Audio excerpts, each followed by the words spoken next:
Last week I asked a question in my community tab that how many people have done hairpin crochet. And one of the options that I wrote was, what is hairpin crochet? And I was actually very surprised that out of about 1600 people, almost 70% tick that they didn't know what hairpin crochet was. And so many wrote in the comments that they would like to know.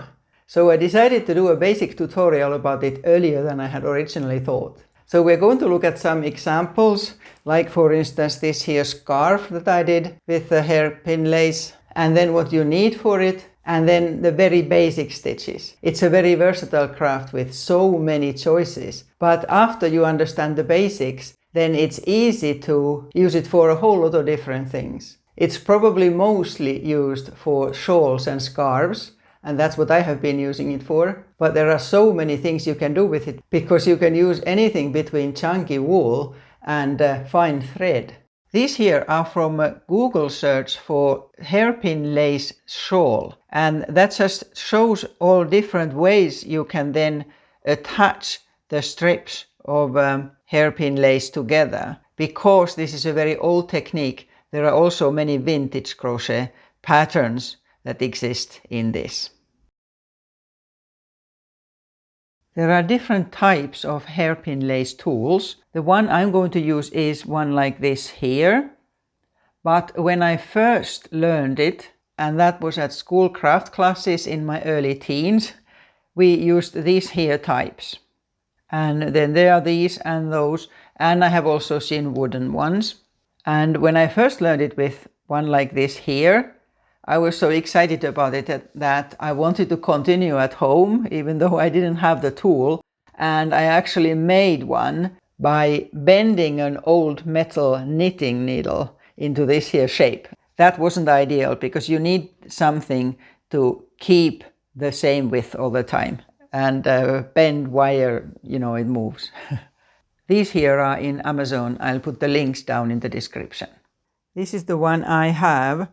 And these come off, and I prefer this type that has a whole lot of different holes there, so you can change to have different widths of the lace. The basic piece that you are using doesn't look like much when you have taken it off the loom. There's this patterning here in the middle, but the whole thing is about how you attach several strips of these together. In this here scarf, I have always crocheted together 4 loops, and then there are some chains in between there. But it varies a lot if you first finish the strips and then afterwards join them. That's actually less common, but in this example I have done it that way so that I have been jumping from one side to the other using chains. But you could have far more than 4 loops, and then you would get bigger gaps and it looks different. Or you can also put them together from one side so that you get circles, like in the centers of these here snowflakes. And the most common way is that you take some loops together and you attach them directly to a second strip. That's what we are going to do today. Here's what we need. You need yarn. I'm going to use these 2 that are close together in color but not the same. These can be worked in absolutely any kind of yarn, from small thread to fairly chunky, depending on the size of a tool that you have. But it's easiest to start with medium weight yarn. And then you need a crochet hook that goes with your yarn. That's what we are going to work with. And then you need a bigger hook for later on when we are crocheting 2 strips together. Then of course you need the tool. It helps you if you use some stitch markers or just any pieces of yarn. And then you need scissors. The tool I have is Clover. At the bottom it gives you how many centimeters wide your lace strips are. And I have set it to 6 centimeters. So it's more or less the length of my finger. And when you start, you take the top bit off. And whatever width you have set the pins to, you work the same way.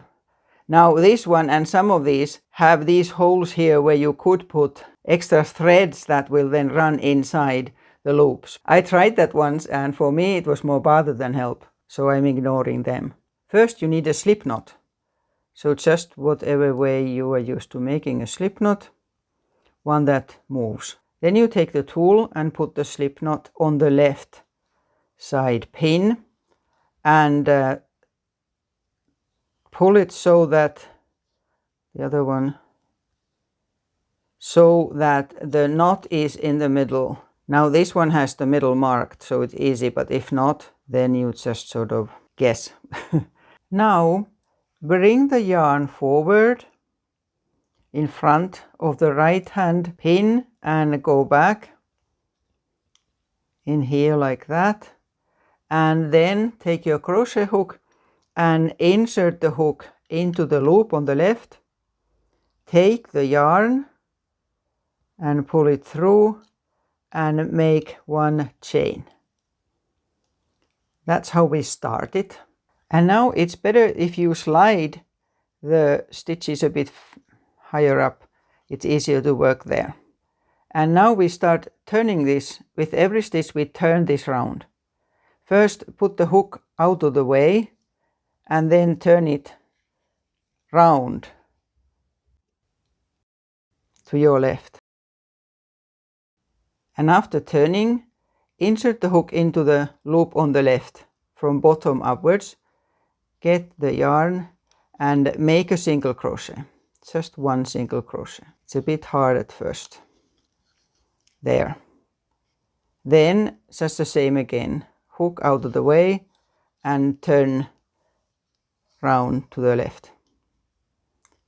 And again, now make sure you are getting the top loop. And again the hook into it, starting from the bottom, and get the yarn and single crochet. And this is what we actually repeat. So this across, turn, and you always go under the left loop like that and single crochet. Then you turn again under the top loop and a single crochet. So after you get used to this, it goes much faster, of course, and it is easy because you just repeat this one thing.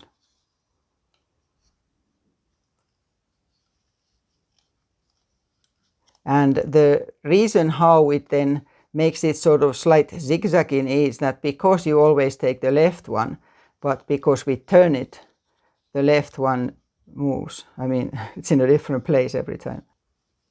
So continue like this. Now it depends what you are going to make, how you count this, but you could do it so that after every 10 or after every 20 you put a stitch marker here at the top so that it's easier to count them afterwards. So now we continue this and just round, and until this here is basically full of these stitches so that you can't comfortably get any more into it. And I'll do that now and then we'll see what we do after that.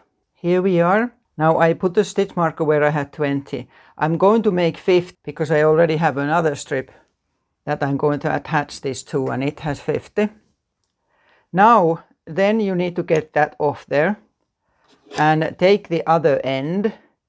Yours may be slightly different, but they basically work the similar way, and attach it there. So these have this clip that allows you to attach it tightly, and hold on to your hook and take off the other end and just pull them out, and don't be worried, they can't unravel there.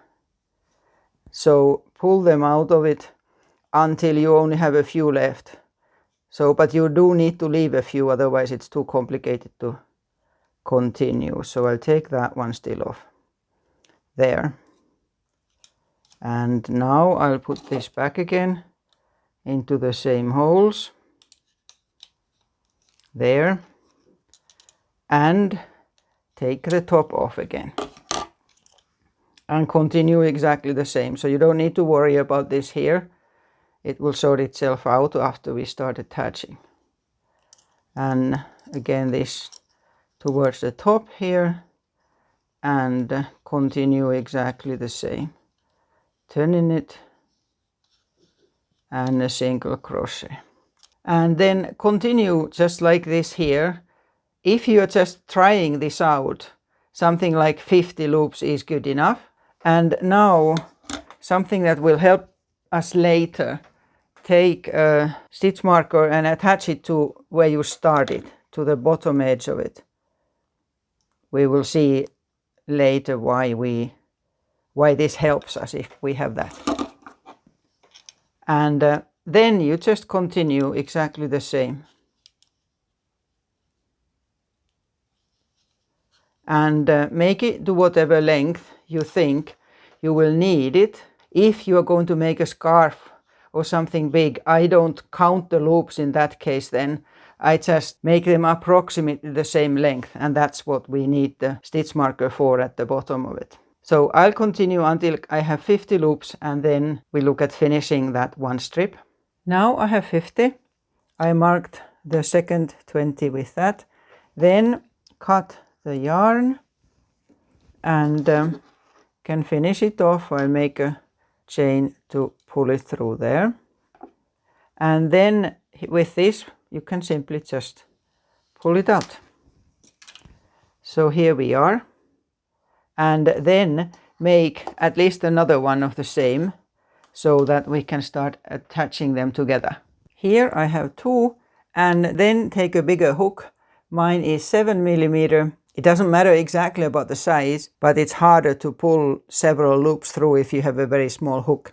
And now set them so that the bottom bit where you started and possibly marked with a stitch marker are both at the bottom here. We are starting there. And the reason for this is that especially if you have very long strips of lace, you are not going to have exactly the right number of the loops, and it's easier to undo them from this end than in here. So take one of them, and now you can use any number of loops, and it always just looks a little bit different depending on how many loops you put together. I'm going to use 3 now here, and I'm starting here, and these are often sort of twisted, so you need to open them too.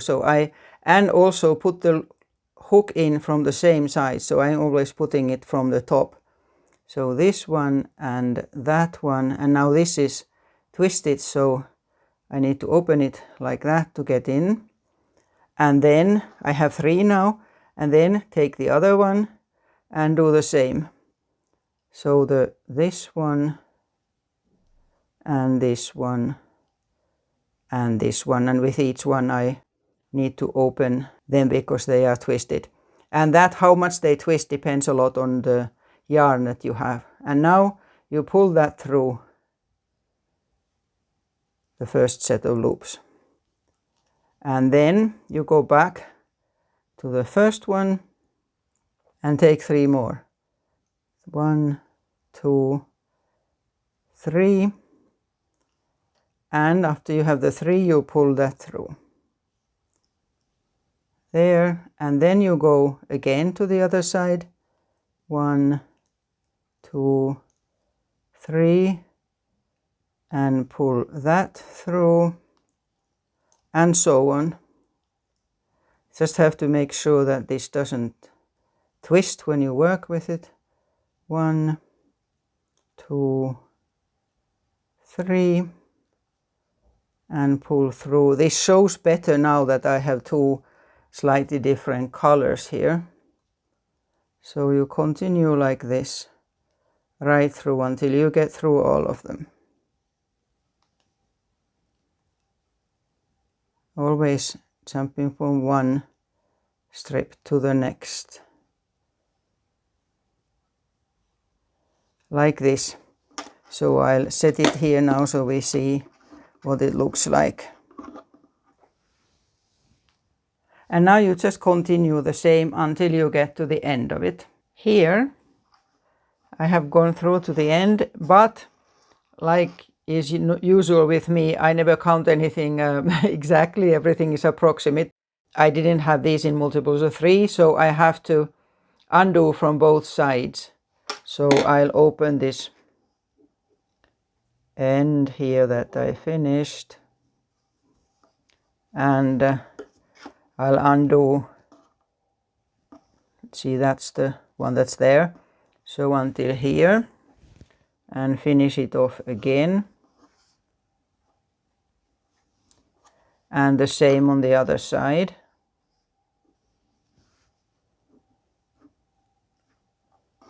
Just if you do need to do this, just to make sure that you don't frog the ones that are already going into this here.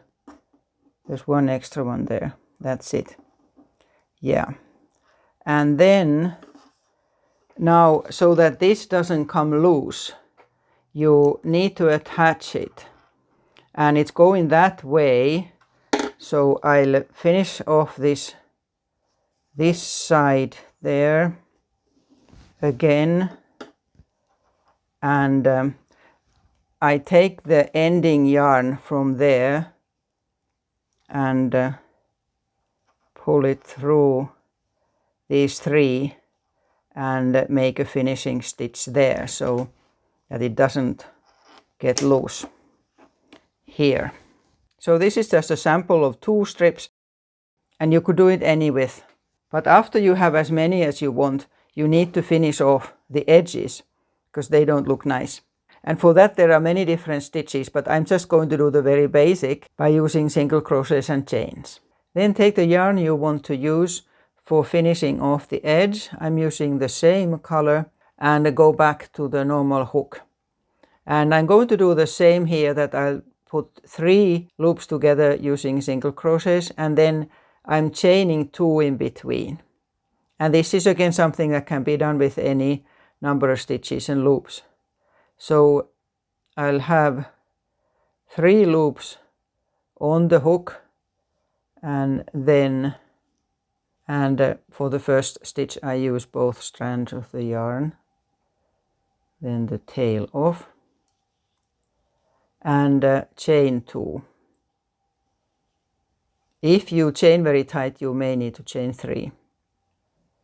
1, and then here 3 again in order, and if they are twisted, opening them, and single crochet, chain 2, 1, 2, 3 loops, and them together, chain 2,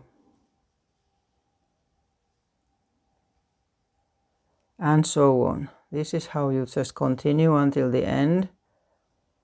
This has actually always been my favorite part of doing this lace, crocheting these loops together.